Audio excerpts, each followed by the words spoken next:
So homeowners insurance, as far as gaps, some of the gaps that we see in coverage or the biggest ones to be concerned about in this area would be for your roof or for water damage. So I know you probably have a lot of clients that when they're buying a house, everything looks good. Maybe the roof's a little older. Nobody really knows the true age of the roof.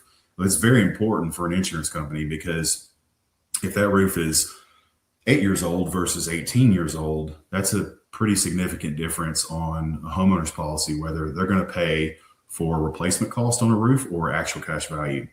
A lot of people don't know that when they're buying a house, and I try and explain it to them, especially the clients that are purchasing a home that has a roof that's, let's say, over 15 years old.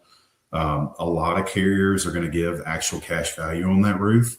And we've kind of been taught just commercials, radio, things we hear as consumers that all I need to do is file a claim on my insurance and, they're going to pay for my roof. A lot of roofing companies are, beating that into people's heads. Well, to an extent, it's true. But then again, the industry's changed a lot. So you want to make sure you have the right coverage. And wind and hail damage on your roof is by far the number one claim that we see in Tennessee. And, if you have replacement costs on your roof, you're in good shape.